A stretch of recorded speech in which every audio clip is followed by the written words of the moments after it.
Time's Echo is really a book that that invites readers to completely reimagine the power and presence of art in our lives today. It does this by rethinking the ways that classical music in particular can serve as a gateway to the past, deepening our sense of understanding, empathy, and felt contact with history.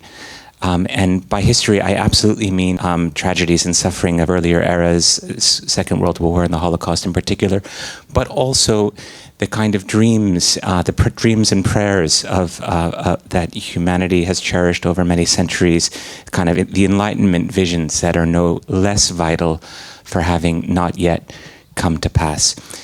So those are the big ideas that the book explores, as Alan mentioned, through the stories of 4 composers, what they went through during the years of the Second World War and the Holocaust, and then tells the story of these extraordinary musical memorials that they each created, each of the 4 of them, works that really carry, in a way, the echoes of lost time.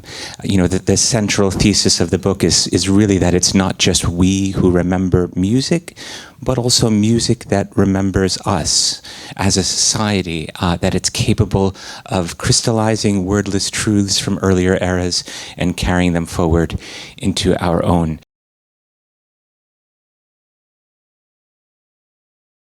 Music is at the center of this book, and for me, I do feel it has really an under-recognized ability to burn through what the survivor Jean Amery called the cold storage of history.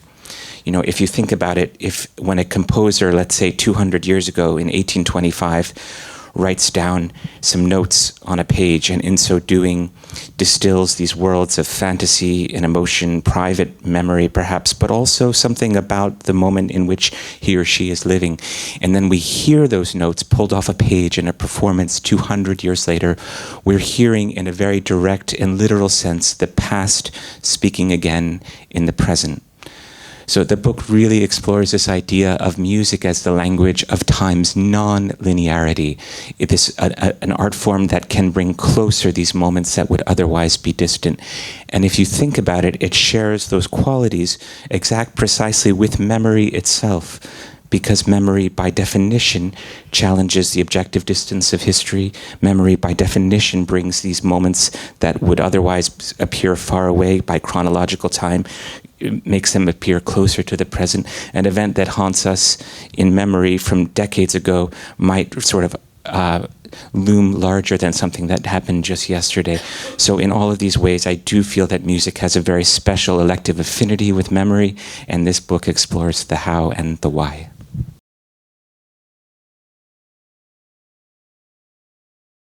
I was really keen that this book take readers on a kind of journey of sound and stories and places and ideas, and the kind of balance between the group of protagonists was really important.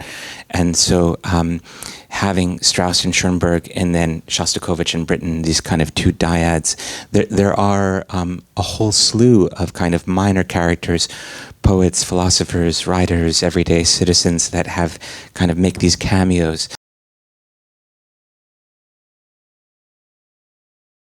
One of the themes of the book is actually inviting readers to think with me about how memorials and sound work differently than built monuments, whether they're, you know, big cenotaph-like structures or church banisters.